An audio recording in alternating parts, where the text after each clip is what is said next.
Tous bana mikete. Nous sommes des avisés. Tous arrivistes été. Fayoulou a suna bisoté. Fayoulou a vendu sa conscience. Zoa. Est-ce que vous avez mouto solo belawana? Mouto tika la cohérent. Papa, mouto tika li cohérent na mboko c'est Daniel Saf. Na mboko cohérent c'est Daniel Saf. Bola na honte pas te botter dans la famille à Babola. Aujourd'hui, Fayoulou ne m'arrive pas à genoux. Le loyo. Fayoulou, tché Daniel Saf na balance na Fayoulou. Via quoi? Le contexte pour Fayoulou, c'est le peuple congolais dans son ensemble. Ou à Tombolier, à Tchaké Like Panaye, tous les bengue soldats du peuple. Les lormi Ouazalendo. A longue soldat du peuple. A commis milice. A commis mercenaire politique. Nyo sotouana. Et bon, Kabila oya kutani na rebelle nanga. Kabila komi nani. Te. Kokutana webi nalina ebisa ona. Tokei. Nalina ebisa loko. Place ono kiti voit. Otuni motuna moko. Otuna nga motuna mo moko kimi motuna. Très bien. Daniel, ça aujourd'hui nous avons les camps de la patrie. Ça c'est une escroquerie politique. Escroquerie. Ceux qui bango balobi ba ça les camps de la patrie. Bongo biso to ça ba patride. Congo ça soit bisoté. Nga Daniel Saf parce que je suis pas dans les camps de la patrie à Fayoulou. Ce que j'appelle l'escroquerie politique, la trahison nationale. Ça veut dire quoi? Ngai Daniel Saf. Hein? Fumuka ikusingini. Tekuluma numbi songo. Tekuluma londa manunji. Chef de terre. Pidi va ava. Sikolo banini. Daniel Saf. Naza sumo na Congo te. Daniel Saf. Na komi apatride. Daniel Saf. Le Congo m'appartient. Je suis propriétaire de ce pays. On les a vocabulaire, na générique, na bango ya pambala pambala au camp de la patrie. Je vous pose la question, Limbisanga, je vous dois du respect en tant que journaliste. Quand vous parlez des camps de la patrie, ce qu'on gagne, na landine c'est la faïlouté. Apatride. Et là, on dit au Fayoulou, on a Félix, sans qu'il y ait biso. Nana qui nous a Félix, pour na yebisa, ou yebisa nini. Biso zabaye oyo, totombola Fayoulou m'a dit. Aujourd'hui, c'est un gros poisson hors l'eau. Daniel Saf. Mbisa mouné, mais ça n'a pas maïté. Quand un poisson n'est plus dans l'eau, Azali Banda Maï, il représente rien. Il faut, oui, les plus grands péchés d'un homme politique, quand il se lance à tromper son peuple.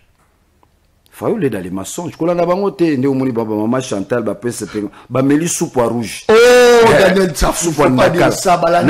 Na fufa pembe. Sali et l'intérêt à Mboka. Rebelo Fayoulou sali. Tala, Fayoulou nous sort tunia. Où tu vas?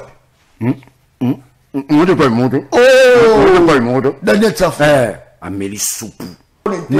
À Kossi. Avant bon mon affaire, balak sabino image à Fayoulou, Félix na ya de Manatogo. Balagision. Vous avez image jaune. Nani? Le trio Fayoulou et Adema Félix. Image jaune aux anan. N'a pas ce image jaune. Fayoulou et Adema. Président Togo. Il y a Togo. Non, ben on le trio Fayoulou et Adema Chilombo. Juste avec quel objectif? Former un gouvernement d'union nationale. Former un gouvernement de trahison nationale. Trahison? Trahison nationale. Union ou trahison? Trahison na l'union, papa. Tant on va salir ma consultation nationale, ouais, puis consultation nationale. Les opposants n'ont pas répondu à cet appel. Ni Sesanga. Fayoulou trahit l'accord qu'ils ont signé. Kabila, Sesanga, Matata, Moïse Katumbi, na Fayoulou. Bah, signé un accord. Tu es d'accord avec moi? Où est passé cet accord? Et là, c'est l'article 64 alinéa 1 de la Constitution. Ce pays nous appartient tous. Article 64 alinéa 1. Daniel Saf. Tout patria. Yango Sangisi Biso Kabila, Daniel Safou Katumbi. L'article 64 alinéa 1. Et là, que Kaboli Biso na Fayoulou. Fayoulou a longwe bitumbana. Akoki nzalate. Akoki nzalate. Fayoulou akoki nzalate. Akoki te. Yango, muni marambo kokanga mutema. Soko kokite mela soupe biso mutu toloba lamba lia toyate Fayoulou balambi alandi soupe yango moni Congo tango zotambola kanga zolo pa soupe wana ko alandi soupe pendant que Kabila bengisa plusieurs fois boya a Hollanda et pas Félix kolanda te ba viana ba lukuta Kabila bengisa la yewa ba signa corna Kabila Kabila avec le peuple Kabila na peuple la personne qui a géré pendant 18 ans. Peuple a souffert. Ce que géré pendant 18 ans, l'ongue citoyen, il est propriétaire de ce pays. Ce que géré pendant 18 ans, Longo Mboko. Mais on dit quand même que Gérard Mabé. Pardon? On dit quand même que Kabila Gérard Mabé à Boma Congo. Si on a bien Gérard Mabé, on a plus avantage dans l'IDPS. À Gérard bien. Kabila Gérard bien. À Gérard bien. À Boniko, à Gérard quoi, à Gérard. Pour l'intérêt à Congo. Nalobi, total à Lipa, autant Kabila Zalaki. Parce que vous voulez la comparaison. Tokota, très bien. Lipa Zagindeni. C'est Kabila qui vous a amené des Banzela Minene. Boulevard à 30 jours, les Zagindeni. Yagi Moukete. A dit maintenant que ceux qui Kabila Sala Banzela Minene, embouteillage général aux Andeni Lelo. Nous sommes tous fan à la bande. Tu camion rouge et bima lundi. Il y a blé et bima mardi. Il y a Nine et bima jeudi. C'est Kabila qui a agrandi les routes. Nous avons 30 juin. Na Kinoa di Kando na botami na Kinshasa. Nous sommes les Mukebo. Mukebo. Tant Kabila a eu pouvoir na 18 ans, a comme Chamounene. Bon, nous avons courant le lo ya zongo bozo tout est l'entolo. Kabila mtana asali zongo. Courant zongo Kabila. Hein? Kabila. Pour bonne comparaison. Kabila mtapesi bino pouvoir à Mayuyati. Na peuple. Oh! C'est la vieille. Là c'est vieux fa la simbi touchi. On va ndole oh ngai Eli. Et le meli soupo longo Eli. Okomi wazalendo. Vieux Madia. Fufuka mte kosiete. Fufa pembe. Nandaka la rouge wakati. Félix Akati par contre. Cherchons la paix au pays. Il faut la paix. Daniel la cohésion. Ne sortez pas comme ça, il faut passer par là, vous signez quelque chose là. Mais Pengalo, maman Chantal. Fatia Zarane Beno que Pengalo biabi. Ah, Fatia Pena la moindre souci à cohésion nationale, unité nationale. Oh, il y a bien beaucoup de temps. L'historicité politique de notre pays. Bana soba zabalanda nga sika bazali. John. Ngana yopenda tusi salikambo. Ba Jean-Pierre Mbeba bataka bango arme na mutu po bandi makabila za Congolais. Bataka bango arme. Tshisekedi wa Mulumba na Sun City. Toute la classe politique se retrouve na Sun City.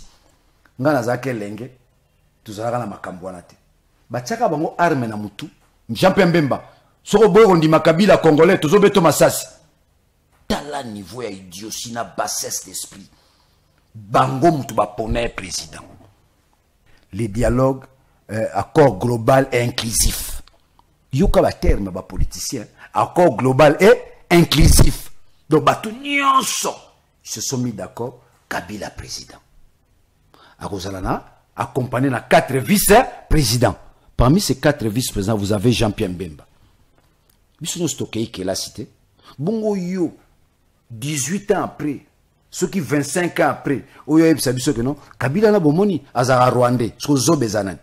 Biso peuple to yo mutolakisa ki biso, mutalakisa biso na mboko Kabila za Congolais s'appelle Jean-Pierre Mbemba. Oh, kaka ye wana la kisa ki ala kaka yeso ayebiso biso lisusu azara Rwandais so tondi melanan. To kondi mama loba liboso. Professeur à universitaire, hein? Faux professeur, nous sommes les seuls pays au monde, où vous avez des gens porteurs d'une thèse doctorale Mazazoba. Ah, c'est démontrable. Voilà, yo la mugina tongo yo la banana yo bana batanga na imiki. Ba mugina tobo professeur azoyemba. Apide piui. Le professeur a le cosso. Le cosso salité. Hein? Dit tu crois vraiment un professeur droit constitutionnel. Il y a Babamboka Moussous. Aroya Yembela président de la République. Je ne sais pas ce que Mbata veut apprendre à nos enfants. Je suis le nom. Daniel Safou. Naïbité. Donc il m'a wanamouté malabi muto yo. Akenda ko sala thèse n'est pas Zulu en Afrique du Sud. Tel est le bala kisaba na biso. Qui a tabou tangi na bino kelasi mukolo anniversaire à président. Bouyembele bon anniversaire. Un pays où les gens meurent. Un pays où vous avez perdu des territoires. Faut vous en attitude. L'excellente vidéo place sur le ministre et la communication média Azaro Pesa Mokondi Mboka Flair pour souhaiter joyeux anniversaire. J'espère que l'image Johannes Ali Yohana. Voilà, t'as la photo. Nengenini ministre et la communication média Azaro Pesa Flair. Quand même les gestes moro patriotiques. Daniel Safou. Mobali ya Pesaka, muningane mobali flirté. Oh, Daniel Safou. Vérifiango mona. Mobali apesa ka moninga. Mobali apesa ka moninga ne mobali flirté. Zongi ça la image. Non, faut pas dire ça. Wale les fleurs à moi ça diffère. Wale romi kinzan kuruma. Mobali apesa ka moninga ne mobali flirt. Mobali apesa moninga ne cadeau à montre. Cadeau à car. To palin. Moi bapesa ka cadeau à flirt. Moi si ne m'tapesa mobali cadeau à flirt. Non, ça fou. Quand on a Google tala, bato bazo diriger biso na biso bazo na vertige mo bazo ba makambuter. Tu comprends? Je peux tout dire à Félix, tout dire. Le fait que na côtoyé aza mutu moko ya na niveau ya ba makambo rien.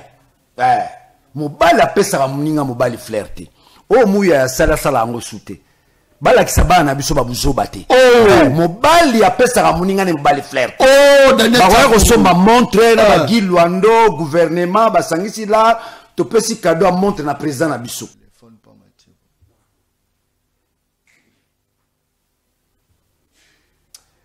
Très bien. Mokolela mo nabino balandi une très grande émission na dimension ya continent d'Asie, émission nanga, émission na yo, émission ya population congolaise en général. Merci beaucoup pour la confiance au Beaux-Arts Européens na émission de la RI, émission ya Balabala, présentateur nango, les journalistes non professionnels mais très efficaces, journalistes ya Balabala, Balabala nde tombola kabato, Balabala nde fula kabato, Balabala nde et salaka. Ce que moni balaba les autres se retrouver, c'est-à-dire il y a un problème.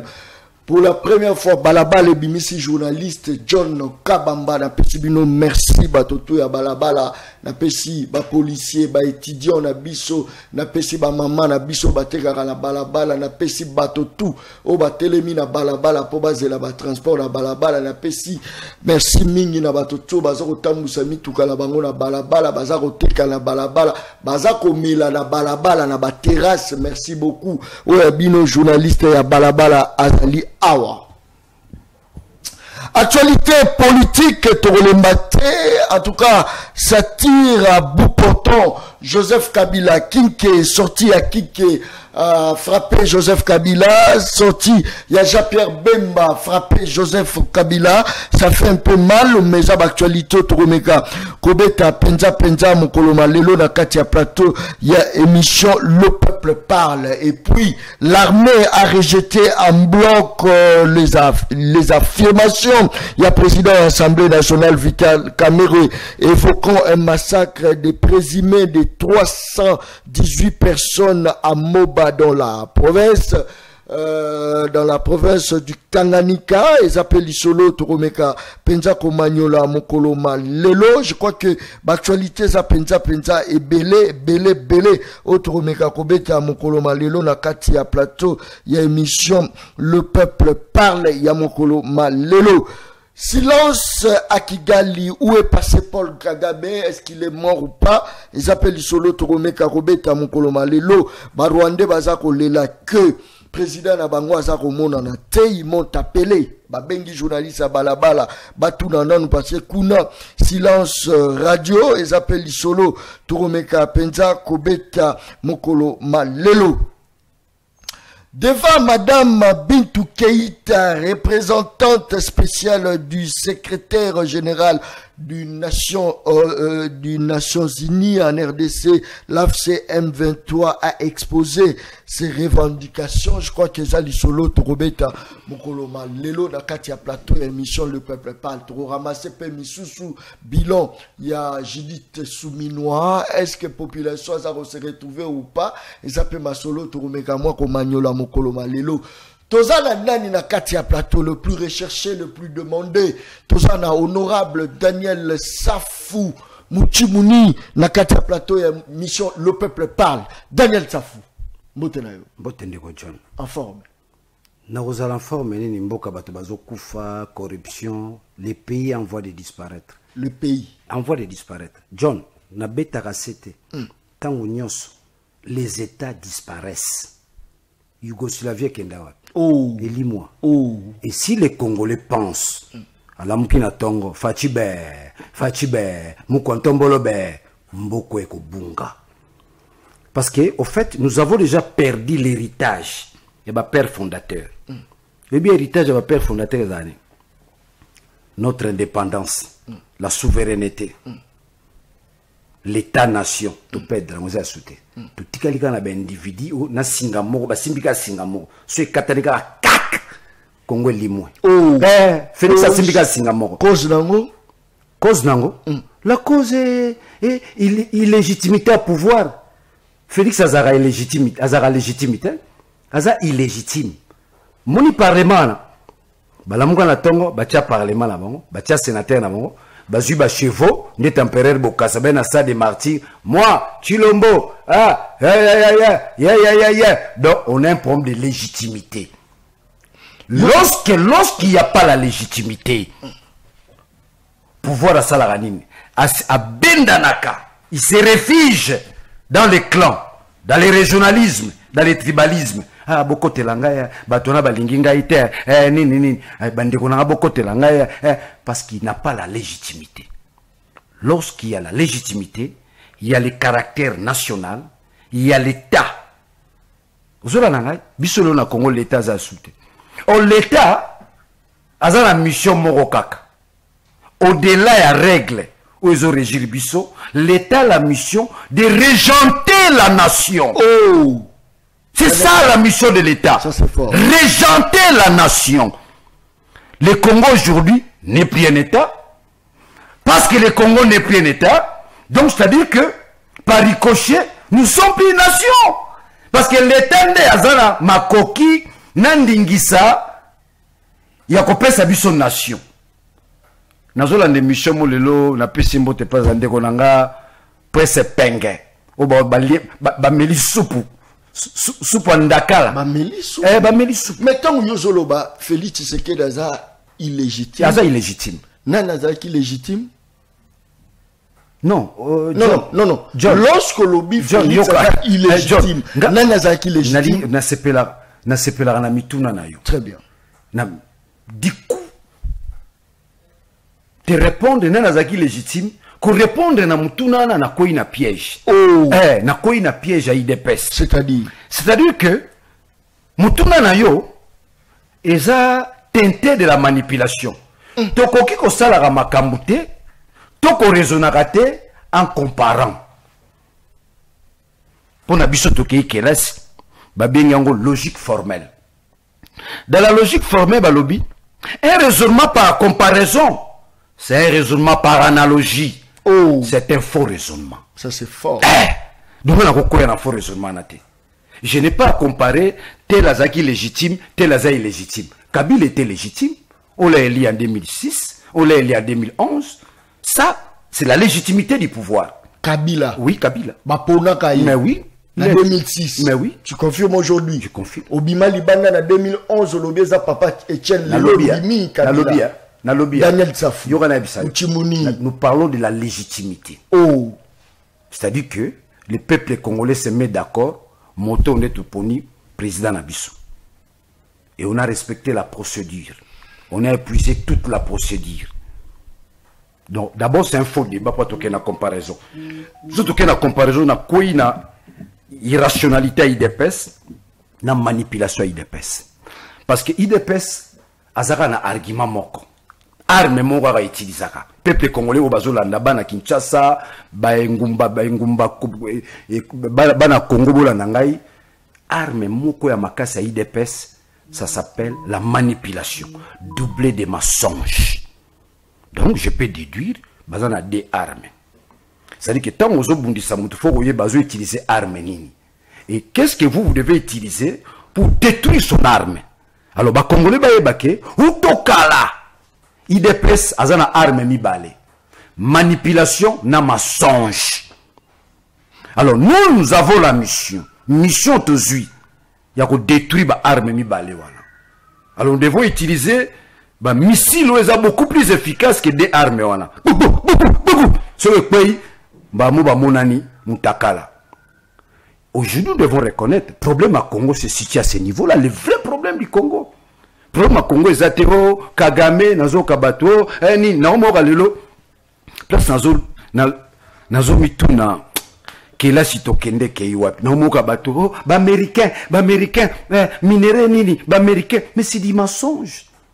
C'est du mensonge. Minéré, on s'en a ngoté. Oh, bilo nous changer na Américain. Quel genre de minéré? Baminerango za. John, je te donne l'information. Au moni ba Congo, Congo central.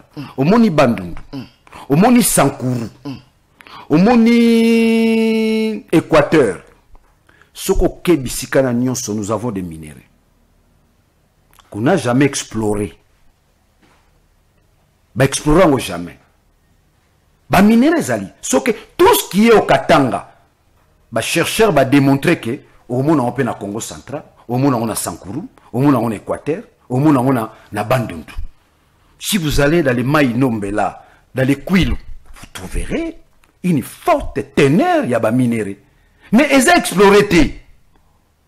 Pourquoi? Mais non, il faut de l'argent. Il faut des investisseurs. Il y a besoin de sala diamant. Mais, la place ni diamant. Ba explorer ba moni oui diamant. Diamant ils ont la teneur nini. Ils ont la quantité nini. Investisseurs, ba multinational, ba on ko exploiter yango. Lelo isika oyo ba certifié ba minéraux ils ont la katanga. Ba minéraux na ba certifié et comment nango ya ba famille. Il faut bien avoir famille. Famille présidentielle. Je l'ai dénoncé. Non, il ne faut pas dire ça, Daniel. Oh, John. Famille présidentielle. Oh. So que nous avons minéré kunat. Famille présidentielle. C'est pas toujours au monde. Tout le bac. Rose à la paix. Non, pas surtout au monde. Les alliés n'ont pas qui ont mauvaise gestion. Ou ba bengi la justice distributive. Namboka ni omona mtu sasa 17 millions. Bamsu bazana bana bambongo na bandako na ngwe lekina budget. Mbongo Félix azana ngwe leki budget mbokati. Yo tala yo. Ah, papa nanga. Ko diriger Congo sans honnêteté. Okomi multimilliardaire. Yo mona batamike kutoka ono o ministre bazana 19 millions. 17 millions. 21 millions. So 5 bambongo na nyusuta Congo ebongiti. Isa bambongo msuba bazana na bandako kusala nzela. Bongisi banzela na Kinshasa. Isa mutu msuzo bien ke mbongo aiba. Yo bongisa matete, bongisi kisensu. Dans ces pays. Vous me saisissez? Donc pour dire que ba minéraux zoyokao échange minéré na sécurité. Ezabuzoba John. Bazo sekabiso. Nous sommes en train de brader notre souveraineté nationale. Nous sommes en train de brader notre indépendance. Oh, batuba kufa nango. Batuba nyokoma nango. Mais dans ce cas, notre dignité. Bazo pour attaquer Bisso, il faut quand même la diplomatie agissante. C'est ce que les chefs est en train de faire. Collaborer avec les États-Unis aux alliés pays, aux qui jouer rôle prépondérant dans le monde, juste pour l'encore assurer paix. C'est donna. Bango va assurer Bisso sécurité. Bango va jouer minéré. Où est le mal? Non, John. Après autant d'années, tous y bon sommi na mboka na biso. Tous y li panda. Tant on a yana oki batia ginzemba on a télévision. Indépendant, tcha tozui. Au tableron, tcha to gagné. Cette indépendance là, Félix est tenté de yako brazo bradango. Notre souveraineté bon sommi na biso, notre dignité. Bitumba na biso yang bitumba Daniel Safu, c'est la dignité de l'homme noir. Bitumba Kimbangu. Kimbangu a mené son combat sur la dignité de l'homme et son indépendance, l'autonomie de l'homme noir. Les deux alliés soutiennent. John, après autant d'années, il y a l'Ipanda. Toujours que nous avons la sécurité, la bamboka bapaya. Oh, Yomoni Irante, tant où Israël a bêti, il a après quelques minutes, tiens, il est pas tindi. C'est ça un état. Qui m'obali yangoana. Oh. Oui, mais pendant la période de la campagne en 2023, Félix a eu l'adhésion des gens. Oui, mais pour l'année. Ngai Félix, Mokengele Yabana Congo, Kagamako Kota Zamba, Asakara Naïte. Wana, Bamboko Toza Obazubi Solena Bazuite. Nangai na opposition na bi. Oh, là c'est Tshisekedi qui parle. Là c'est Tshisekedi. Ça dit que son discours s'articule autour de la souveraineté et de la dignité de l'homme. Tout l'homme qu'on a tongo, ma bangissé la kaka. Et l'eau est à la montée. Oh. Et l'eau est à la mode. Faiblesse à Félix et Outawapi, d'après Daniel Safo. Je te le donne. Ça, c'est une très bonne question. Tu m'as donné une passe en or. Faiblesse à Félix et Zawapi. Faiblesse à Félix, tant que j'ai pouvoir en 2018, je l'ai dit. Tant que tu as minembwe, dans le lobby, dans le lobby, t'as les siké et sengela ki yo banda. Yo bandi na baso de mouton. Et sengela ko banda na armée. Ba père fondateur et indépendance, Lumumba, Kassavubu, tous ces gens-là, quand ils se sont retrouvés à la table ronde, à la sortie à table ronde, ils se sont assignés objectif. Babinde tozuli panda boy. Toko kisaka biloko misato. Iloko liboso o liao azoko sarabino. O ministre liao. Mama na fentumunanga. Yoba kino baloba. Ministre à fonction publique. Madobazo baza meilleur ministre. Faux ministre, il connaît rien. Yokangai. Non, démontrer à faux ministre. Les pères fondateurs vont se dire, on doit avoir une administration. Tu es d'accord avec moi? Hein? J'aimerais tous à la pédagogie. Très bien. Kassavubu, Lumumba, tout. Babi faut tous à l'administration. Deuxième élément, on doit avoir une police professionnelle. Troisième élément, on doit avoir une armée dissuasive. Tala biloko misat ou ba père fondateur balobaki to tombo la Congo. Na biloko misat to ne pesa biso nini? Et pesa biso l'état. Bon so l'état to kozwani na sima, to kozwa bongo nation. Nous devenons un état nation. Ce qu'on fait bien ça Félix Ezanini. Tant qu'il y a commis en 2018, il devait commencer par construire une armée. Comment on a armée? Armée zana biloko 6 pour ne citer que c'est là au comme sous toute cette mission le fait na sala 5 ans na commission de défense et sécurité sans prétention je suis expert en matière militaire expert c'est que selon yo force ya mboka yo se reposer l'armée na yo kangate c'est là na sisa Daniel Safo yo kangata na Mobutu Rwanda zo menacer biso non jamais parce qu'on avait une armée dissuasive ça c'est fort et cette armée là ezaki na ba discipline spécifique. Oui, que les lots maï na biso eza contrôlé. Maï. Munguna rokotane na fleuve. Ayene ti Kinshasa. Atali sasi mote beta na fleuve. Ozola nanga. Parce que département ya maritime pour na basoda na biso na nzela maï ezala rasute. Bazata ata masuwa mote. On est à selon Daniel. Des ans que nous vérifions, nous avons journée ça mouné na mboka. Bazolo force maritime et la force terrestre, force maritime, force aérienne, hein? Exacté. À hélicoptère monté tout ça pour le moment mata hélicoptère exacté. Ce qu'on y a na mai on a tout ça oh moi nous avons défini ba faiblesse au Kabila tika une armée na biso mais depuis Félix il a même quand même moi ba réforme moni poto sur la malam tika Kabila pourquoi tokende na présent ne remontons pas le passé là au biaiser raisonnement soyons dans le présent armée pour tonga armée ba benga armée il y a 3 choses et là liboso formation. Il faut recruter les jeunes, former bango. Et là, on a mis balé casernement. Tant que vous recrutez les jeunes, on a Jean-Pierre Mbemba. Beaucoup d'armée. Mais les vieux, ils vont aventurer.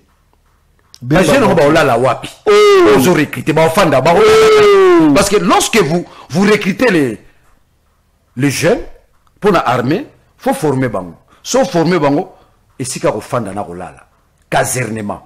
Dans les langages communs, il y a un camp militaire. Ils ont conçu combien de camps militaires? 0. Camp militaire.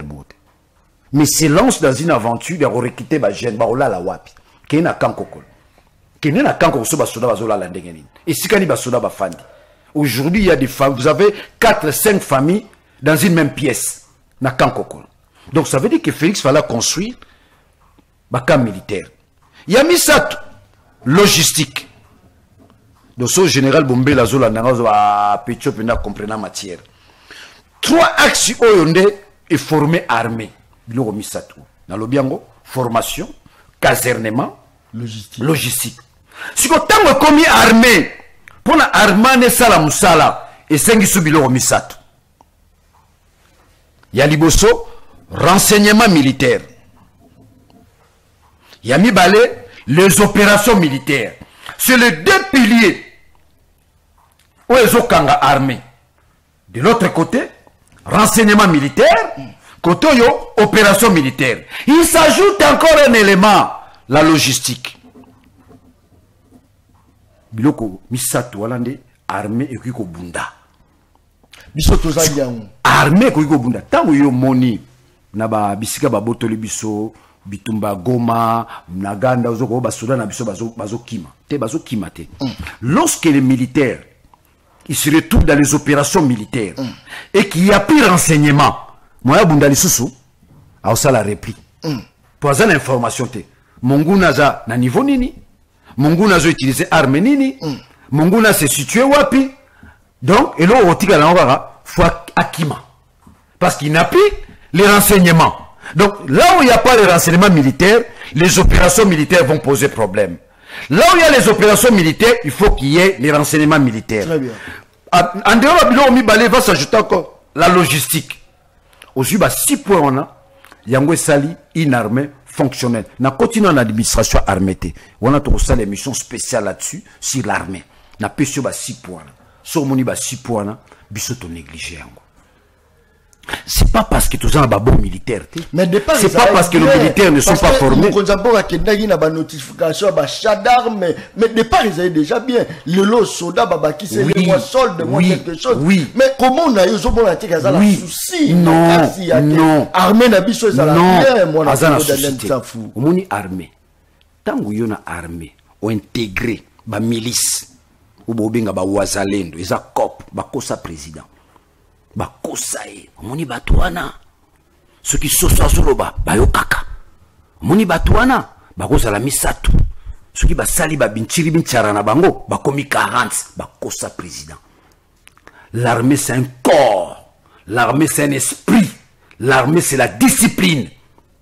Tant que vous armée au sangisi on a ba wazalendo ils sous armée faut le que la momususu et comme Kinzan Kuruma. Faut que la ce n'est plus l'armée. L'armée c'est la discipline. C'est un corps. Bakatio mo kokoli. Bakatio mo kokoli. Ambition zembo. Balongolio esprit aux zarango civil. Ba commission militaire. Wazalendo bakate mo kokoli. Wazalendo dans un esprit militaire. Donc lorsque vous intégrez la milice dans une armée, ce n'est plus une armée. Et comme il pondou madesu. Sangisa. Armée zara sangisa te. L'armée c'est l'ordre. L'armée c'est la discipline. L'armée c'est un corps. C'est un esprit. Tango sangisi bango, ilongo armée comme Kinzan Kuruma. Tsaki madesu. Yango muni mubuta bale koloba. Na tchaka maele na nana ba beret rouge. Na tchaka maele na nana ba beret vert. Tina bo kaka oye koya eya eli koloba ke armée ezali organisée. Armée azali na peuple a tient confiance na armée yango bo kaka oye koya eya. Félix akoloba bongo. Félix akozwa micro ninga na zolo ba ne mubuta loba na tchaka maele na nana ba beret vert. Na tchaka maele na nana ba beret rouge. Na tchaka tala biso kala to ebaka efatebel ezaka na mbanzango unité blindée oka suba unité to ebaka ba parachutiste ya seta to bana mike ngala yo to bana mike to mona nde ba parachute ba parachutiste bazokita parachute yo mona suba parachute. Ça veut dire qu'il y a des unités qui n'existent plus au sein de l'armée. Il y en a plus. Efatebel unité blindée na mbanzango nous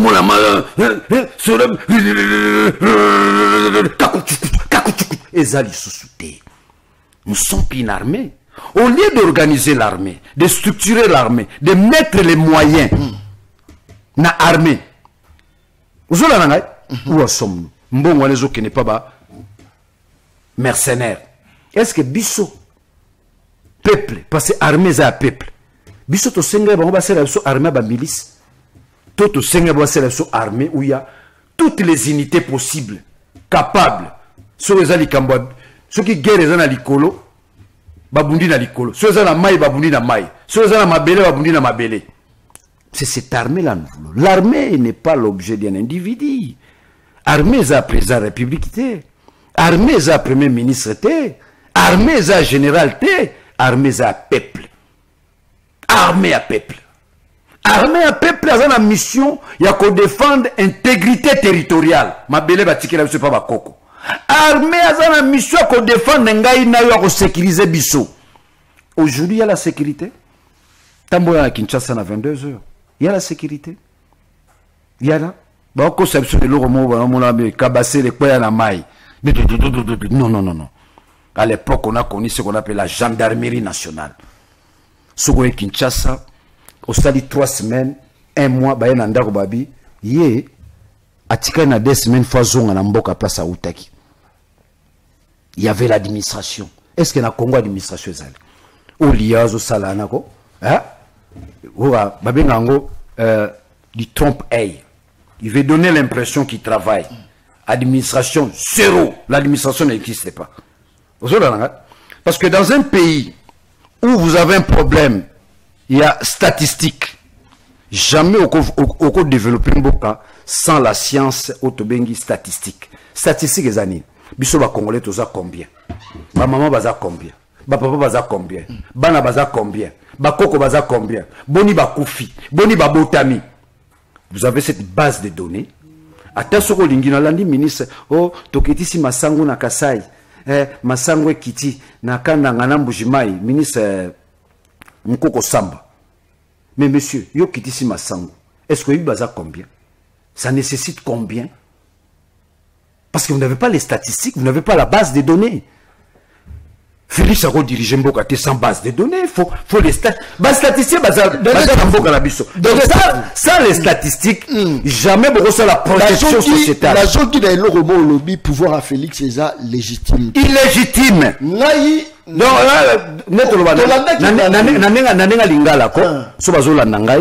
pour que les gens me comprennent.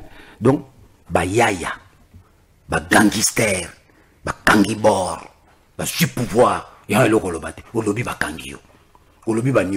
John, nous n'avons plus les règles dans notre pays. Aujourd'hui, la constitution, et comment taper à Félix? On a tricoté la constitution. Il n'y a plus la règle du jeu. Au vie et au jeu de tout le monde. Nous payons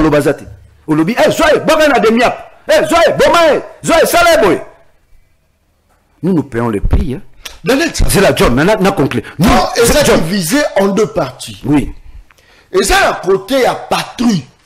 Au place Félix Azali, voilà pourquoi Martin Fayoulou a kenagi kokuta nanaye. Le camp de la patrie. Et Zali na camp, il y a des rebelles. Oh, Joseph Kabila qui n'a qu'à rejoindre Nanga. Je crois que l'image, Joseph, il faut chaka image, il faut se concentrer. Le long, Batou Baza retourne Daniel Safaza la Kanini. Parce qu'on a vu Martin Fayoulou, Yewana. A quelque coup, on a mokondi Mboka, Yewana. Motolo Bakaza illégitime, Félix, Yewana. Ayambi, Bakena Okuta. Pour sauver la nation, n'est-ce pas qu'il faut retenir la crainte à patriote? Déco. Tout ça, là, monsieur Beleko. Bisoza Bayo, Totombola Fayoulou Madidi. Aujourd'hui, c'est un gros poisson hors l'eau. Oh, Daniel Tsafou. Quand un poisson n'est plus dans l'eau, Azali Banda Maï, il ne représente rien. Voilà Nani. Faïlouko, un gros poisson hors l'eau, Bakino Bakangango, en dehors de l'eau. Tant on moni baba yambani wala. Il faut, oui, les plus grands péchés d'un homme politique, quand il se lance à tromper son peuple. Fayoulou est dans les mensonges. Quand on a bangoté, ne omoni baba maman Chantal, ba pese ba meli soupe rouge. Oh, Daniel Tsafou, faut pas dire ça, balani pas. Na fufa pembe. Sali et l'intérêt à Mboka. Le Fayoulou la sali. Tala, Fayoulou nous sort tunia. Où tu vas? On ne peut pas le montrer. Oh, on ne peut pas le montrer. Daniel Tsafou. Ameli soupe. Soupe ndakala. Oh, la tomate rouge. Oh, soupe rouge. Oh, Daniel Tsafou, faut pas dire ça. Pour l'intérêt à Mboka. Akosi. Avant bon mon affaire. Balak Sabino image à Fayoulou, Félix Nayade Manatogo. Balagision. Vous avez image jaune. Nani? Le trio Fayoulou et Adema Félix. Image jaune aux allants. N'a pas ce image jaune. Fayoulou et Adema. Président Togo. Il y a Togo. Oh! Nous avons le trio Fayoulou et Adema Chilombo. Balagisi bien image. Fallait pas la qui s'oppende Fayoulou Azo Yambana et Adema. Balagisi bien en tous ça bana mikete. Nous sommes des avisés. Tout ça ba arriviste été. To yebi politique n'engezo que ne tona d'information. Vous avez l'angai. Fayoulou Aza suna bisote. Fayoulou a vendu sa conscience.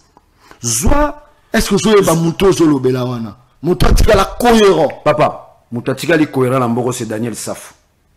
Na mboko cohérent c'est Daniel Saf. Bola na honte pas te boter dans la famille à Babola. Aujourd'hui, Fayoulou ne m'arrive pas à genoux. Le loyo. Fayoulou, tient Daniel Saf na balance na Fayoulou. Moi, via quoi? Les gros poissons dehors. Oh, Daniel Saf. À quoi? Na ebisiyo. Le trio Fayoulou et Adema Chilombo. Balakisi bino image. Bazola ksabino image ba yambani kunati. So talipe kopa ngoza faux kopa de manière protocolaire. Félix Fala Bandambote na Fayoulou.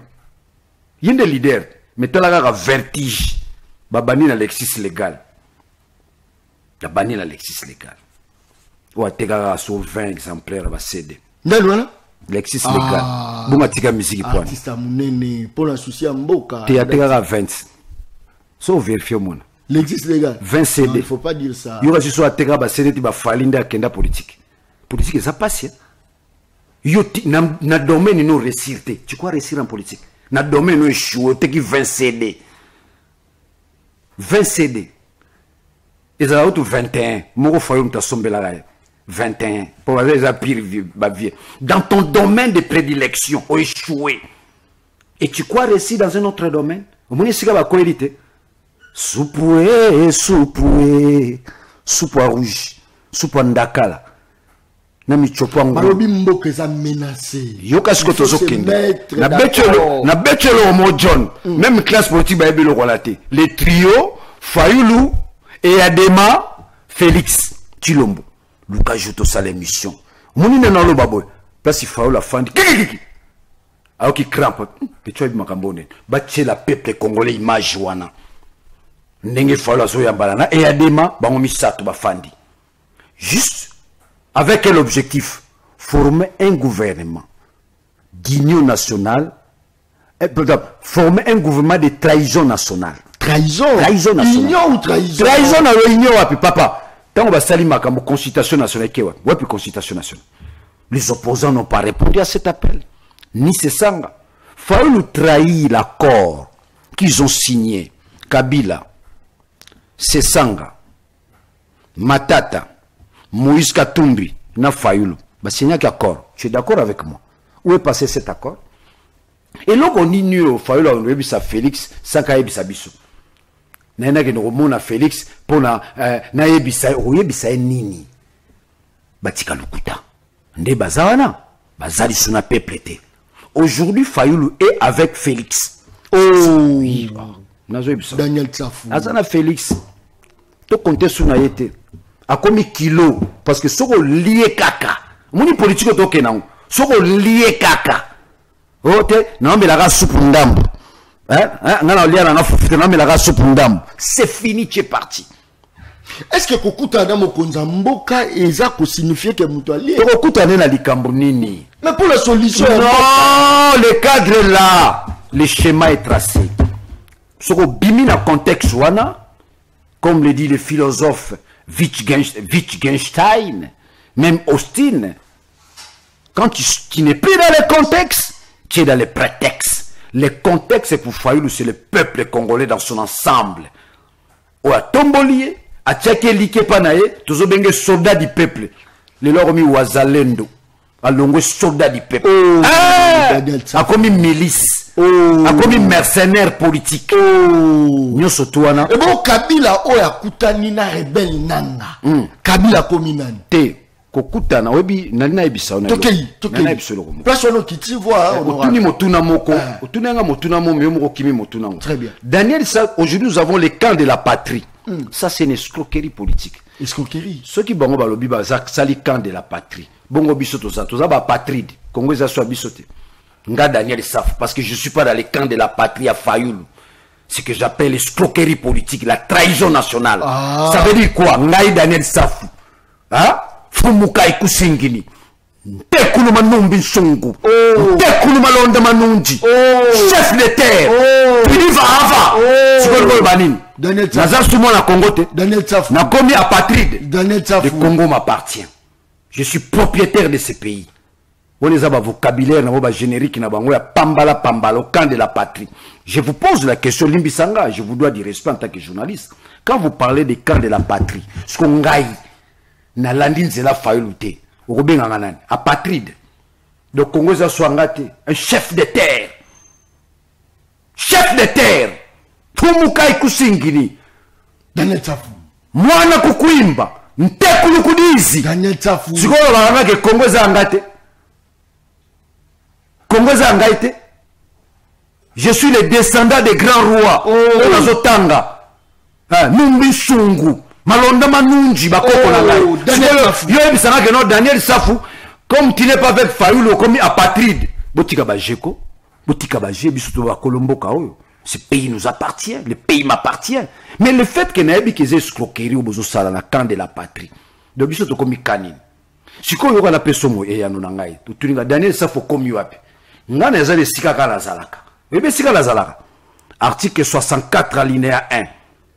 Babi yo zala Kabila. Oyemba nzembu moko nalobia. Nalobia. Photo ya Kabila tambola nango na soutien. Nalobia. Tu soutiens les gens. Oh bah je mets la makila ba. Nalobia. Naemba ngoli soso. Daniel Safou. Photo ya Kabila tokolata na soutien. Daniel Safou. Photo ya Kabila na kolata na soutien. Daniel Safou. C'est que tu trahis même Martin Fayoulou le président Oyo Bengaka élu. Pour la Kabila. Il m'a mis bien again. Ça là non différence entre Kabila et Fayoulou. Je te fais allusion. Très bien. D'un accord. Yambote Fayoulou à Kotanana et Adema. Kabila. Katumbi. Fayoulou. Sesanga. Basigna qui accord. Tu es d'accord avec moi? Donc Fayoulou Otozana Kabila il n'y a pas longtemps. De celui qui a trahi l'accord. Daniel Issa faisant la démarche Moko Kaka. L'applicabilité de l'article 64 alinéa 1. Ndengani na ko bimisa article na kata constitution na memango na balabala. C'est ça ma démarche. Donc ce que tu n'as pas wapi. Naza na niveau ya article 64 alinéa 1. Il n'y a pas eu élection dans ce pays. On n'a pas organisé les élections dans ce pays. Les gangsters se sont emparés du pouvoir. Ça veut dire quoi? Nous sommes en pleine confiscation du pouvoir. Félix a confisqué les pouvoirs. En confisquant les pouvoirs, il perd la légitimité. Il se réfugie dans le régionalisme. Il se réfugie dans le tribalisme. Il se réfugie dans les clans. Yo gâté. Président Bazobenga Moukou Tombolo. Voilà comment Mboka naï. Ndeti ngai bwe. Na mu yombe bando benga ngai. Ah Daniel Safou Kaiku Singini. Tu vois ce que ça fait? Parce qu'au fait, les gens vont vous dire, nous avons besoin de l'unité nationale, la cohésion nationale. Mais quels sont les fondements? Oboyi, Martin Fayoulou a kekutana Félix, mais Olingi Kabilo a kekutana Nanga. Et puis avant la Goma. John, c'est la Nanga. Avant la Goma. Avant la Bukavu. John. Province aux Otika. John, il y aura l'absolu. Moi la Congo. Daniel Safou. C'est là. Oui, puis qu'il y a deux fois qu'on a bien un frère. Na doa kuna bakutana botika lukuta olanda communiquer moi M23 les cas la RTN7 batika okosa bino bakutanaka Félix na M23 na FC bakutanaka beaucoup de dialogue basana les rencontres basana do ezani so ba longo doa ba na deux discours so ba bakutani na ba M23 ba sorinde mususu so ba yepa na biso wana baba Rwandais baso bo mamboka nini. Qui nous ont amené les Rwandais ici? C'est Félix. Quand ici, mais quand ici l'accord à exploitation or na biso. Or en weza mutu, eza famille à mutu, eza individu, eza or à Congo. Mais il y a que nous signé on a Kagame pour l'année. Pour l'année. Tout ça, problème à Congo, c'est résume en un mot. Banda 60 lelo. Nous avons un seul problème. La légitimité du pouvoir. Bayang 6 mbazora pouvoir namboko. La légitimité du pouvoir. Aussi longtemps, le Congo ne va pas résoudre pour la légitimité du pouvoir, bah résistant, bah robot ma par-ci par-là. Aussi là nangaya, bah résistant, ngai na peso kala ngai. Bah kanga mbongo nanga, et molima nanga, sans base légale. 8 mois. Pour te dire qu'il y a la dictature dans ce pays. 8 mois. Bakanga passeport nanga, nana passeport. Na droit ni bakanga passeport. Na droit ni en tant que compatriote citoyen mboka, okanga passeport na point. Bakanga passeport na motif ni. Bakanga na kena de miap. On appelle ça des arrestations arbitraires. Na salani, bakanga na kena de miap. C'est pour dire que nous sommes en pleine dictature. Parce que nous tous dans la légitimité à pouvoir en obanga. Moninga sur la bimika tana kotama ya njidika. Bukanga kepananga. Vous avez peur parce que vous n'avez pas la légitimité. Vous avez peur parce que nous refusons la corruption. Si on a joué à pareil, allô? J'appelle la présidence. Je suis pour le camp de la patrie. John. Au moins, on a un fortunaire sans plaque. Fortunaire sans plaque. Nous m'a cosim pendant l'incuba. C'est-à-dire que, sous pandaka les côtés. Mais Tobi qui s'en qu'on a bilo qu'on a été. Yango zo boma biso. L'acte posé par Fayoulou, ça démobilise un peuple. Aujourd'hui, nous avons du mal. Il a organisé ma marche. Pourquoi? Le peuple est mobilisé. Le peuple a commis un niveau où il y a apathie. Apathie. Donc, dégoût à mamba politique. Ah, lobby photo bima. Tu réclames l'hypématie. Tu bima wapi. Bon, lobby on écoute un président. Ah, lobby to bima. Kourezat. Tu bima na bisote. Bima yo moko na banana yo. Oh. C'est-à-dire que les politiciens congolais, par manque, il y a constance. Par manque, il y a idéal. La classe politique congolaise, les amawa. Ce que ba mende, ba kinke, ba toana tout. Ce sont des moboutistes, non? Ce sont des moboutistes, ba Jean-Pierre Mbemba. C'est ça qui si noir et blanc que Kabila, c'est lui l'ennemi des Congolais. Non. Comment comprendre ça? Chef de l'État. Ndeko. Nana betana lo bailo mo ba Congolais bazola nangai. Je voulais démontrer l'idiotie de la classe politique congolaise. Je dis bien l'idiotie. Ndeko nangai. Tous en San City. Laurent Désiré Kabila Koufi. Paix à son âme. Laurent Désiré Kabila Koufi. C'est-à-dire Mboke ça en débandade. Bah comme M. Joseph Kabila président. Tu es d'accord avec moi? Bitumbe Bimi. Naba parti ike. Jean-Pierre Mbemba Zumandu qui rébellion. Kotoyo Ruberwa. Kotoyo même naoyo mona Kinke Mulumba. Yepa nga osala rébellion kenda pa na Uganda. Kinke Mulumba. Bobi faut que na dialogue. Voilà nanga John. On a obetelo ba bengango l'historicité politique de notre pays. Bana so bazabala nanga sika bazali. Ba okutana na San City. John. Ngana yo penda tout si salikambo. Ba Jean-Pierre Mbemba ba tshaka bango arme na mutu bandi makabila za Congolais. Ba tshaka bango arme. Tshisekedi wa Mulumba na San City. Toute la classe politique se retrouve na San City. Ngana za kelenge. Tuzalaka na makambo wana te.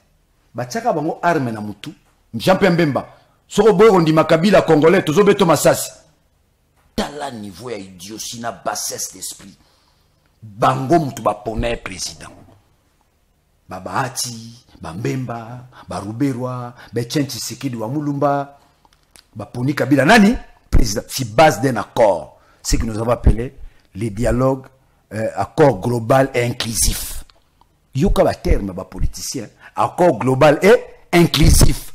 Donc, ils se sont mis d'accord. Kabila président. À Rosalana, accompagné de 4 vice-présidents.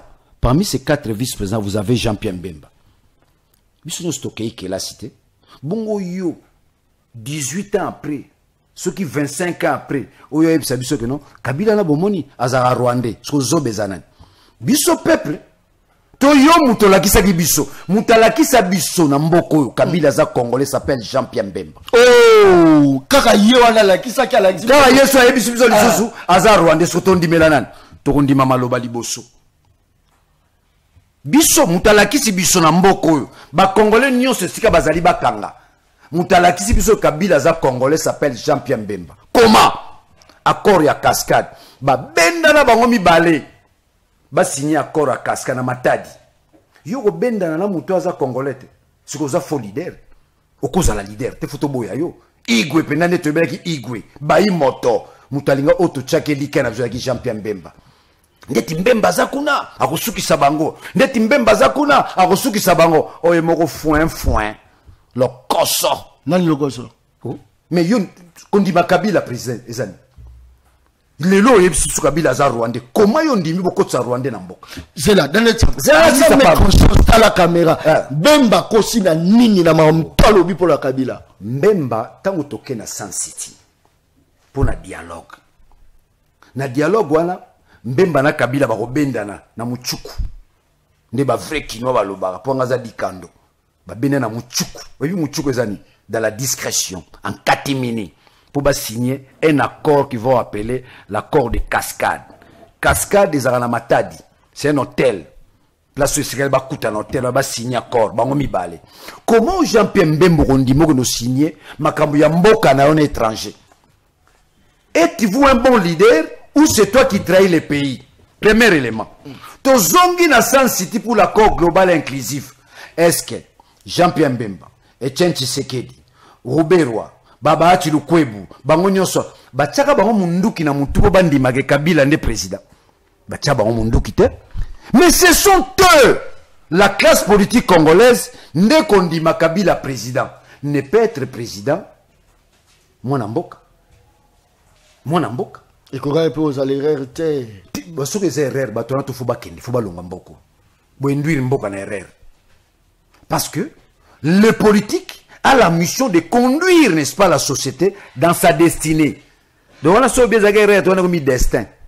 Or, biso ba politique, tozo bunda pour la destin te. Tozo bunda pour la destinée. Ce qui destin sera que Congo le lois à la boye, ba guerre, ba nini. Moi, Daniel Safou, si demain j'ai des responsabilités politiques, je vais engager le Congo dans sa destinée. Il y a une différence entre destin et destinée. Destin zali John, obotami na papa mobola, obotami na maman mobola eza destin. Mais tango yo omi pesi destin obité naza na famille pauvre mais nga pona sala libota na ngai. John nga famille pauvre na sa maman na nga mama. Muninga so na koli. Tola nzate. Je disais ça à ma mère. Bandeko na ba yebi. Na sa bon so muni banzalo to la lao. Minga so na koli kaka na 6 classe maman. Ah te, tola nzalate. Et ma mère a toujours témoigné wana mobali. Moi nanga a mobali a solo. Ozola nanga et c'était et ça peut bongo pona mboka. Ngai lobiso na zimboka Congo ezala boité. Le Congo sera doté d'une armée dissuasive. Le Congo sera puissant. Congo ezamboko za na vocation ya puissance. John, oyebi ba sava ya kala, na lingi ba congolais ba kangango. Ba sava ya kala, ba innovation na bango na ba invention na bango. Tourne autour ya pétrole na essence. Ozola nanga. Mais le lo mukilizo kende na économie verte. Essence ezo kufa. Pétrole ezo sani ezo kufa. Toujours qu'il y a une économie verte. Europe a une difficulté à mutation wana. Parce que tongi mboka na ye naissance na pétrole. Mais biso to tonge le côté. Donc toujours kotambala mon économie verte. Si nous sommes sérieux, le Congo dans un laps de temps devient un pays puissant. Corée du Sud au monotole karango. Afrique du Sud au monde a besoin de traitement panabiso. Même si le plan scientifique, le Congo avait des scientifiques puisque la Corée du Sud, l'Afrique du Sud, Bamboka nyoso tuana. Mais tozongi sima pona ni. Tozongi sima pona loko moko kaka. Le gangstérisme, la légitimité du pouvoir. Mutalamuki na tongo, azumi nduki ne 4-5, ami komisi président Congo, ami komisi Mukonzi. Sans la légitimité du pouvoir. Yango moni. Demarche yango moni. Yango moni. Kabila. On a levé. Wapi demarche za noble Daniel Tsafou. Demarche Fayulu azaro sala. Parce que yaza kondimela ba 5 ans. Azaro sala ko jamboka. Alobi mo jamboka yamba ba 5 ans pour vérité za la kati. Nalobi Daniel Tsafou. Na Kabila. Na Katumbi. Na Sesanga. Iloko moko ya sangisi biso. Tout ça peut na démarche moko. Et le c'est l'article 64 alinéa 1 de la Constitution. Ah! Ce pays nous appartient tous. Article 64 alinéa 1. Daniel Safou. Patria. Yango sangisi biso Kabila, Daniel Safou, Katumbi. L'article 64 alinéa 1.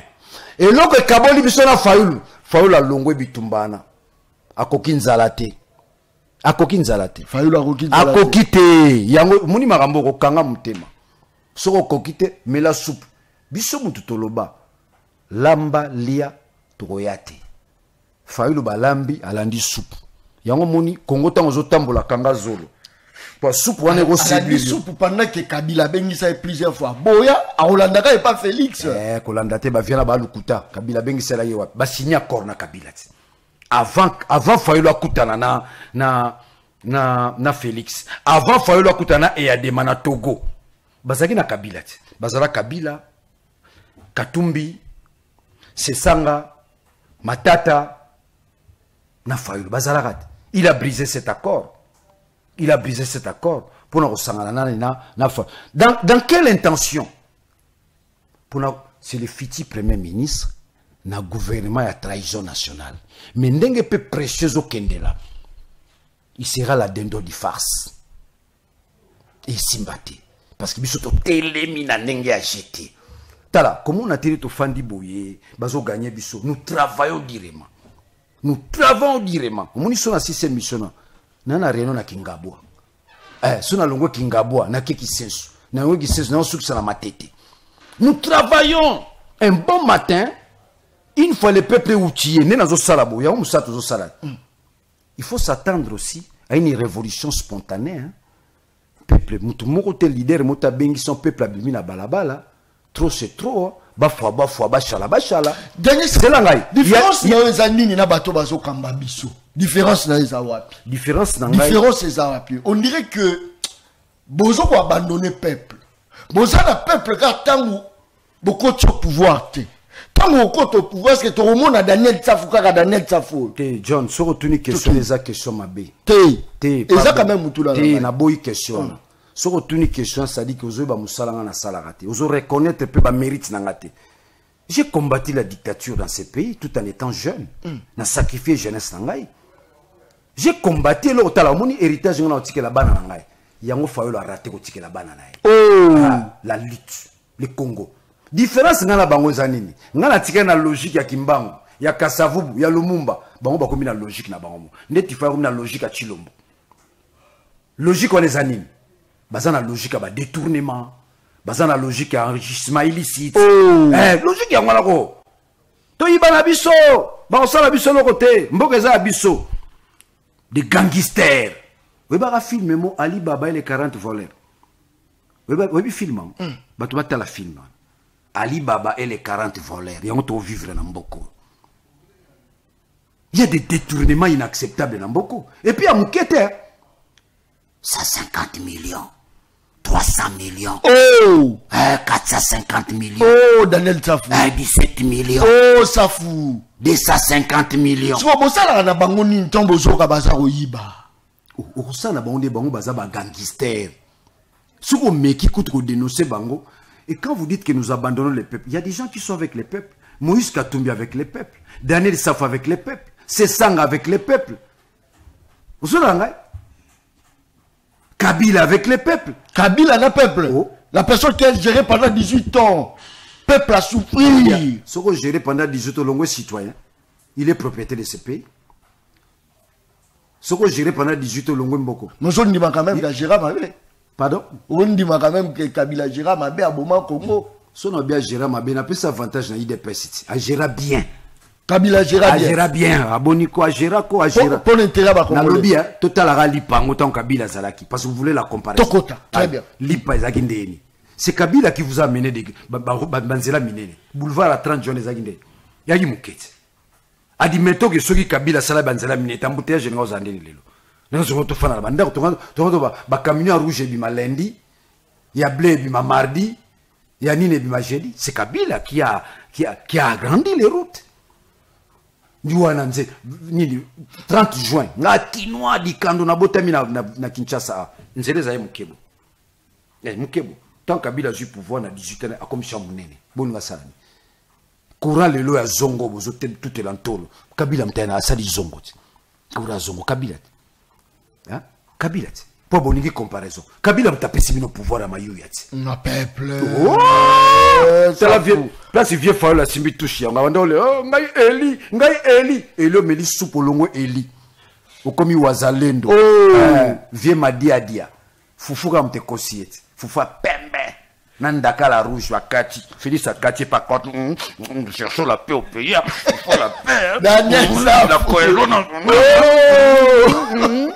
Tabalba Bino ne sortez pas comme ça il faut passer par là vous signez quelque chose là mais Pengano maman Chantal musika sika Fatia Zarane beno ke Pengalo biabi ah Fati pena na mwana na souci à cohésion nationale unité nationale oh yo bio kata beaucoup tani Prince Pengi mais non papa nangai. Aujourd'hui, bitumba na biso eza autour ya légitimité à pouvoir. Bitumba na biso eza autour te ko na lingagete nga facha za viena ngaya. Mais par rapport aux convictions, ba conviction tozana ngo ke notre tonga Congo tel que les pères fondateurs nous ont légué ce pays. Mutakasa. Tsafu. Lumumba. Vieux Kingotolo, ils avaient la vision d'un grand Congo. Congo, pendant France, pendant Zolobake, hein, le Congo a la forme des revolvers, dont la gâchette se trouve. L'Afrique a la forme des revolvers, dont la gâchette se trouve au Congo. Ça, c'est fort. Un pays puissant. Le Congo a la mission. Na mission na mission na mukolo moto mona na yana. To moni bato azoya, mutena na mission na wa. Oka professeur universitaire, hein? N'était kinki alors faux professeur. Nous sommes les seuls pays au monde, où vous avez des gens porteurs d'une thèse doctorale Maza Zoba. Ah, c'est démontrable. Zoba quoi? Mais professeur, a soutenu la thèse, Maza Zoba. Même qu'au comment, parfois il a des difficultés, mais il professeur d'université. Professeur Aruro Zazobate. Bazako. Aruro Zazobate. Yo la mugina tongo yo la banana yo, bana batanga na imikin. Ba mugina tongo professeur Azoyemba. Apidep yui. Tout le professeur a le cosso. Le cosso salité. Hein? Tu crois vraiment un professeur droit constitutionnel. Il y a Babambo Kamsus. Aroya Yembela, président de la République. Anniversaire. Yozo mon azemba, azo souhaité anniversaire la président, mais le conso à niveau moqué. Je ne sais pas ce qu'on veut apprendre à nos enfants. Je ne sais pas ce que Mbata veut apprendre à nos enfants. Je suis le nom. Daniel Safou. Naïbité. Moki mawana mute malabi muto yo. Akenda la thèse n'est pas Zulu en Afrique d'ici. Tel est le baba l'aksaba na biso. Un pays où les gens meurent, un pays où vous avez perdu des territoires, faut vous en attitude. Attitude mais yo attitude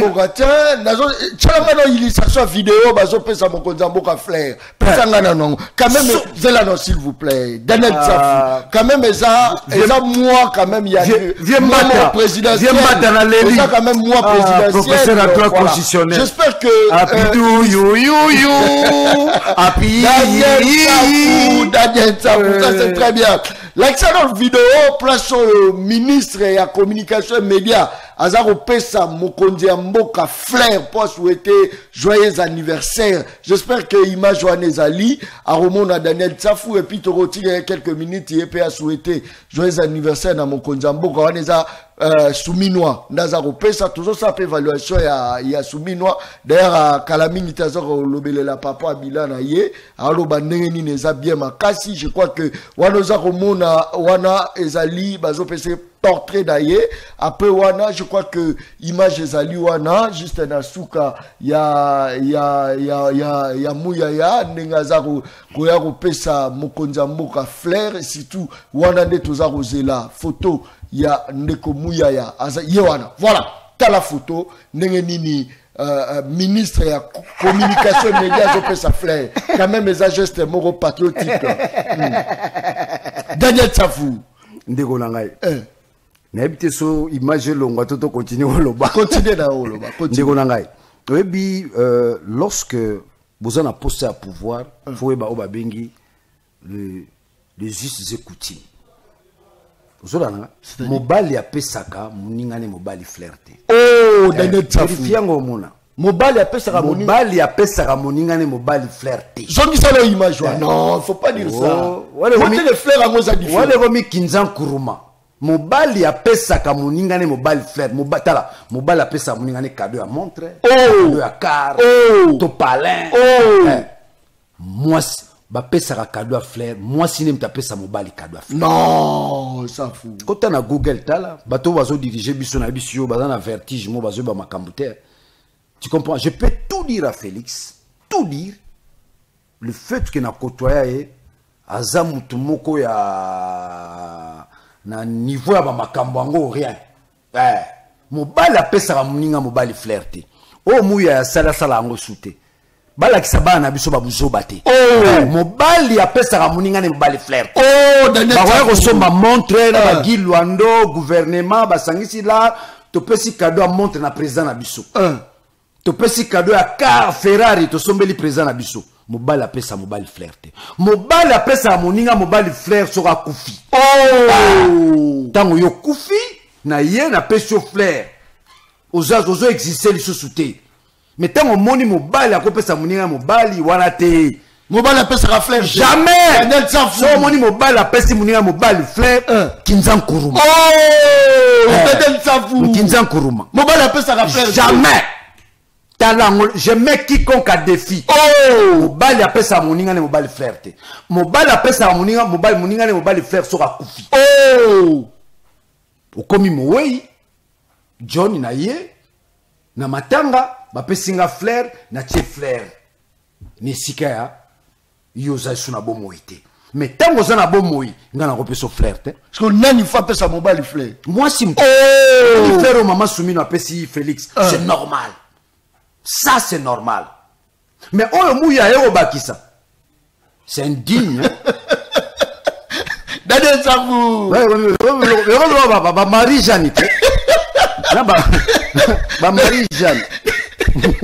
Daniel Tsafu, arrêtez. Il y a mon père Félix dans nos affaires. Moi, t'as qui peut faire en pénalité. Félix, bien gros. Pour moi, la porte, tu as qui m'a repéré sans fleur. On continue à monde, nous. On a mis 15 ans Kourouma. Jamais, jamais. Je mets tous les Congolais en défi. Je lance un débat. Mobile appelle ça Moninga, mobile flirté. Et ça la dans les juges de coutume, t'es à la raté. Moi si me t'appelle John, moi si me t'appelle sur flair. Eh chérie, bon anniversaire, appelle sur flair. Vous avez la mobile, il y a pessi Moninga, mobile montre. C'est ce qu'on doit apprendre à nos enfants. Bah, tout le monde bébé, ça même la balle, la biso. Président, hésite qui a. Ayebi, oh. Chilombo puissant, ayebi, oh. Ayebi, tant le l'homme, tu as joué la ngaï. Kinzan Kuruma. Yo no flatter moutou na flair. T'as la flatterie. Et comme là, degré, c'est la même, principe à vie. Je mets tous les Congolais à défi. Même Kinois, Tunyon, politiciens, même gouvernement là. On a zolo baso na kosi ba contredire ngaï. Contradicteur à Rosalate, côté la Google. Vérifier les us et coutumes. Mobile à la flair, tapez sa mouninga ne mobile. Jamais. Toujours là que ça bat la mabé. Mabé! Oh! Mais mabé la Kinzan Kuruma. Boni boy. Où est Afrique? Où est Congo? Où est Congo? So mouni mobile, on peut sa mouninga ne mobile flair. Keba, faut vérifier. Au moins on a la Kinzan Kuruma. Très bien, merci beaucoup. Je crois que Batebele Baza branché. Donc, c'est-à-dire que ceux qui, ministre Azola Nangaï, Mouya place Azali, acceptent la correction. Il n'est pas tard d'apprendre. Mobali, à Pesaka, Mouninga Mobali n'est flirté. Moi, si n'a pas ça flair. Netinga Bouma Zouzou anniversaire, chérie, flair. Tant qu'on a flair, Ramamoro, bisous. Pas momi mtape singa. Ozola ngai, mais yosko mobalo ko no pesa moninga no flair. Oza makanisini. Kinzanku. Merci beaucoup. Je crois que Congo le biton biso to dirigeant. Très bien. To corriger Berrer on a soit Miké. Merci beaucoup. Parlons maintenant de la situation sociale. Il y a population là, on ne peut pas quand même en passer. Parce que Bisso que non, nomination, il y a une dame à la tête et un gouvernement. Il y aurait quand même quoi, porter quand même sourire. S'il faut faire l'évaluation, il y a gouvernement Zarokamba, Bisso Daniel Tsaf, Olobani. Non, on a même du mal à faire l'évaluation. Ngaza qui trop sûr que maman Sumino, Colina Bapoto et consorts et qu'ils ont la notion sociétale. Dans l'ordre sociologique et anthropologique, moi, on l'évaluation en Bogo Ezate. Pour nous, ça l'évaluation, il y a ce qu'on appelle la base des données. Base des données. Base des données. Et pour nous, la base des données, il y a ce qu'on appelle les statistiques. C'est toute une science. Il y a maman soumis, il y a Congolais sur combien. Pour que ça puisse lire parolia. Il faut que combien. Papa Nandako. Il faut définir la politique comme ça. Hein? Je touche un peu la pensée de John Locke, la pensée politique de John Locke. Tata, maman Nabana. Papa pour nous sa mbongo bana maman kende wenze. Ayebi nazana bana misato. Ya basi. Nazana bana mibale ya mibali. Le bana nanga baza combien 5. Ba resomba ma pas 5. Ba resomba soso moko to mibale poto koka. Parce que biso nous n'avons pas la base des données, nous n'avons pas les statistiques. Tela berère ba on t'a basu pouvoir. Ce qu'on a évalué ndengeni. Na ko évaluer ndengeni. Donc muto azo fonctionner qui boudi. Na ko évaluer ndengeni. J'ai du mal à évaluer la pauvre dame. Grâce à Bango, Cardiré Kiti, grâce à Bango, Maramoumoua Bele soldat. Babaki Seli Bango, surtout ministre Doudou Fouambaza, Azolo Belango Mamakasi. Est-ce que tu as quand même, moi, exploit Basali? Oh, on a tout le temps que Doudou Fouamba. C'est un des mauvais ministres à finances que les Congolais n'ont jamais connu. Non, il ne faut pas dire ça. Je te le dis. Grâce à soldat, moi, soldat. N'a démontré.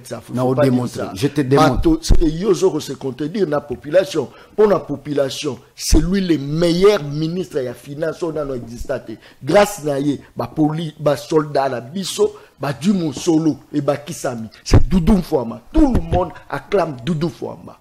John. Ouais. Aux âges jeunesse amené Namboko, que ça la publicité batama bête. Sinon, comme complice, il y a des détourneurs. Sinon, comme batama bête, bafouteur. Ils sont des choses au sommet de l'État. Batiga la bilo mi balé, manipulation à mensonge. Cela a démontré que c'est un faux ministre à finance. John, Mboka Nabiso, détournement sur salami s'articule autour de 6 milliards. Nous sommes dans les 6 milliards. N'a moi quelque chose là-dessus. Notre pays est endetté à l'auteur, il y a 12 milliards. Doudou Fouamba, Aza ministre Nyongo, il y a la Banque mondiale, na FMI, Mbongo Bisoto défi, ils ont 12 milliards. 12 milliards en Europe. Biso moko to kati 6 milliards. Bino bozobe la Kabila, c'est grâce à Kabila ndé le bozo monao mbongo boekoti les réformes Kabila a apporté. Kabila a apporté les codes miniers. Oh les lozo pesa Félix Mbongo. Oh uranium, les codes miniers c'est Kabila. Kabila a apporté des réformes. Oh yo les loyo tous bénéficier nango. Bisomoko, par mauvaise gestion, par détournement, moins population se retrouve dans le côté. Tant que la population zomona, babakisi ba soda bon, et ça automukie. Soda Kongola rozambon on a te. Soda nginda attend la guerre père. Et ça mukie au 500 $, babakisi wana. Et ça lioto. Mais on dit quand même que babakisi 500 $. Babakisi non, c'est-à-dire que kubakisa c'est trop dire. John moni sozana le côté. Attends ba peso 100 francs, ba peso 100 francs. Parce que tu as zéro. Nous sommes partis d'un zéro, du néant. Le Congo est dans le néant. Oh, nous sommes là, ils ont un tâtonnement. Le Congo est dans le néant. Le Congo est en voie de disparaître. Surtout, Taliga a Félix Karabongo. Tout l'homme qu'on a tongo comme Somoni John. Vous mata ta ville, il y a comme une taxe. Pour ta ville, il faut payer ça autant. Oh. Le Congo n'existe plus. Ne réduit pas seulement le Congo au niveau, n'est-ce pas, armé, Babak-Simbong. Et les fonctionnaires. Quoi qu'il en soit, nous sommes en pleine discrimination salariale. Et cette discrimination salariale nous a été léguée par les colons belges. do batata na biso bakoko na biso bazaki victime de discrimination salariale bongo le lobiso moko tozimboka aussi ça monte pour la discrimination salariale ils a parmi ba cheval de bataille à Daniel Safou na Moïse Katumbi na Mikolo Roya bomona ceux qui tozima kambunde to changer makambu du coup donc pour dire que peuple congolais faut baye baké to défi mbongo na hauteur à 12 milliards na ebisaki yo plainte de GES en cours on a déposé contre FMI na Banque mondiale comment bozo pesa mboka mbongo peuple azo bénéficier na mbongo na te mais ba dirigeant bazo yiba mbongo ngo oh peuple azo bénéficier na ngote ba dirigeant bazo yiba si les 12 milliards 6 milliards na mabenga batu 6 milliards na mabenga batu mona bona ba jeep wana bazo tambola sont des détourneurs sont des voleurs c'est un régime de voleurs ba miyibi ba volmuntu obiso ba yombe to benga ba tumbasi ba tumbasi mais c'est et na ba avocat na ngai plainte en cours sur le plan international pour to funda et FMI na Banque mondiale comment bozo pesa mboko mbongo bokomi na niveau 12 milliards mais bango ba yibi 6 milliards misala pe mbongo ngo sala maka et mona na raté très bien très bien merci beaucoup Daniel Safou qu'est-ce que c'est moko qui bintu keita qui na komona mona Congo na kombo ya oya za Goma komona ni oya Goma paka nanga nanga tu crois qu'il faut apporter quand même solution tu as une information au salibio tout nanga mutuno tu sais j'ai plus de 20 ans dans le métier de journalisme tant le on a mon journaliste bazo somba le rôle bikedi na wenze un métier noble le lo ba commission li bumu hein ba komi utiliser ba journaliste kende lo babo yo lo babo donc ils ont perdu les sangs non c'est pas tant obi yoza jouer sa balabala kuchapo John merci kimbangwa pambola yo merci kumpatria merci mais bandeko no mususu omoni moi chemise qui trahit le peuple. Les journalistes ont mené les combats dans ces pays. Ce sont les journalistes qui sont bâtis pour nous quitter Mobutu. Ce sont les journalistes qui se sont bâtis pour nous quitter Kabila. Et aujourd'hui, où sont ces journalistes-là pour dire que non, Félix a la légitimité à pouvoir. Où sont ces journalistes-là? Ils sont devenus des ventrologues. Ils ont perdu noblesse à Moussala na bango. Bah c'est belé. Mais surtout, bah, la tendance, au moins la jeunesse, mais projet n'a pas la candidat. Journaliste, c'est ça, Moussano, t'as reçu ça, salon, on a quartier, on lobby à la candidat, aux téléphones, bah, on vote au thé. Net na bandal, c'est Lévi Paye. On a leader à bandal. Le surtout, quelle élection, Lévi Paye. Na bandal pour le moment, na jeunesse, c'est Lévi Paye. Oh yo, aussi baba ça la rosalo monsieur, ça la journalisme. So yebi musala ngo bien te kaba pigeon. Ozala tout ça la ba salon pour lobi ba voter ngai ba voter. Non, ça se téléphone pas. Fais ton travail. Peuple sera lingio apprécié retombola yo. Nous avons connu des grands journalistes dans ce pays. Vous voyez que mboko perdait ba journaliste belé. Ils allaient ba vienne na mso ba kufa na kata voiture. Umoja, oui ba journaliste umoja. Umoja, kufa na kata voiture pour na bitumba. Ils ont joué c'est kufa la kata bandaku, ba boma bango pour na bitumba Congo. Où sont ces journalistes là aujourd'hui? Nous avons une génération à ma béa ba jouer sur leur consort. Ana posa kende poto ba kenda ba sala ba conférence té, ba sala ke loko mokoté, ba article ba komake mona na raté, mona ba pantalon, chemise, moaka, musala zéro. Ambition, oh té ngana ozala candidat na bandal. Ngana ozala candidat na bandal. Mais bandal ta bazoy ba yo za kala ba voter té, ba voter Lévi Paye. Bon, ben, il y a des politiciens, il y a des journalistes. Moussalango, zéro. Mais vous commis, so ba tutu ba timo la mabulu ba sala ba salon la ba na ba commis nango. To voter ce qu'on a. Donc, on les a une parenthèse.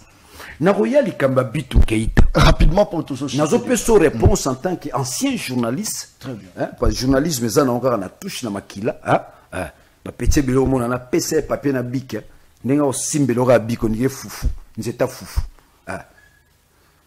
Bitu Keita o bazo lobawana na babalabala yango te lukuta IDPS batika lukuta botika ko nourrir peuple na mensonge na manipulation Bitu Keita kekuna pou eloko na liboso ya accord oyo MONUSCO signé na État Congo qu'il faut bazala partout. Balingi, basoda Monisco, bazana Goma, bazana Bukavu, bazana Bunagana. Bisika oyo, nanga conquérir, balingi pe, bango Monisco bakoma wana. M23 répliqué.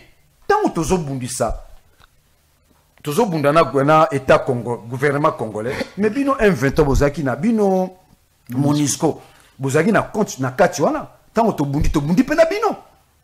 D'autant que tozo beta état gouvernement congolais, to beti pe na bino. C'était ça le débat. Oh bato bazolo bo basengi na M23 longwa kuna, oh bazala souté. La Monisco veut revenir dans les zones occupées. Et à qui kozonga bongoté, il faut qu'il y ait des pourparlers, il faut qu'il y ait des négociations. Ok? Monisco, présence des zonga. Mais je vous informe que Bango va considérer le territoire comme Yabango. C'est-à-dire qu'ils doivent vous exiger notamment vous foutre à taxe. Vous avez l'anglais? Alors, ceux qui borozonga na format accord au signera na état Congo, na état, na gouvernement congolais, borozonga na format au bisona bino tolingi skoto signé. Par manque d'information, bakomi ko beta oh, basengi na bananga balongwa wana nini? Batika lukuta. IDPS na régime na ye, batika lukuta. La manipulation et les mensonges. Yo mona baboto bino ba territoire. Faut bunda bobotola yango bo récupérer yango bino bo senga États-Unis ba lobby so banani babunda biso na so biso Congo ndeko merci ndeko totika lukutana bataleka na télévision Rwanda Rosuka c'est l'armée qui mène la guerre tokomi na suka nini motuna nino banda ozela na tuno na tuniote o mituno pese ile yano en 30 secondes pour toujours saler la carburant courezo kenela aussi là rapidement moni mo John kasi yango na bilan ya ministre courezo ma papa bilan yango wana ça veut dire que Souminois foin c'est un échec total. Oh, là où Souminois devrait commencer, il fallait d'abord élaborer une base de données. Et la base de données, et oui, au Salamara, si vous avez les statistiques. Très bien. Na pesimboka, na pesimbote na ba statisticien nyoso mboka, na ba no pe ozo la science wana. Isa science moko fondamentale pour l'évolution mboka. Souminois ba congolais so doza combien? Ayebité. Souminois une administration. Tout ça la bilan on est. Tout évaluer ndeni. Soumino a échoué sur les plans administratifs. Merci beaucoup. Soumino a échoué na royer baba touté. Donc Soumino a yene wana hein. Tu faut de tena vous élève en bas Congo Italie T. Donc ça dit qu'il est dans ce qu'on appelle, il est dans la rotondité. Dans ce sala neka. Merci beaucoup Daniel Tsafou. Ngezala ramena ndenge peno monake. Hein? Ndego yokaka ba ministre neti ba premier ministre Tchombe. Il vient en 1964 à résoudre des problèmes sociaux à la Congolais. Merci beaucoup. Wana premier ministre. Très bien. Ndego monaka bilo neti ba Birindu. Merci beaucoup. beaucoup. Comme premier ministre. Merci. Aye na nouveau Zaïre. Merci beaucoup. Souminois a tiki bisolo ko moko te. Très bien. Kaka kombo kaka mama sou Minois. Très bien. Merci beaucoup. Merci. Toyambela Kibino, honorable Daniel Tsafou na Katia Plateau. Grand opposant. Parce que radical. Proche ya Kabila. Oui, oui. Proche à Nanga. Oui, non, Nangate. Nangate. Kabila zana Nangate. Très bien. Merci beaucoup. Naza proche à Kabila mais Nangate. Nangate. Nanga zana ba Bisona ba Kabila tozo bunda likambu ya article 64 alinéa 1. Très bien. Yango moni na Minzembo. Photo ya Kabila na kolata na soutien. Très bien. Merci la photo ya Katumbi na kolata na soutien. Oh, Sakou. Photo ya Sesanga na kolata na soutien. C'est très bien, merci beaucoup. Je crois que merci mon caméra, Tozaki n'a bien aimé Mutombo Soda Makasi, Tozaki, chinois, mais quand même on a une nouvelle, on a commis DG à Canal Mercure Télévision.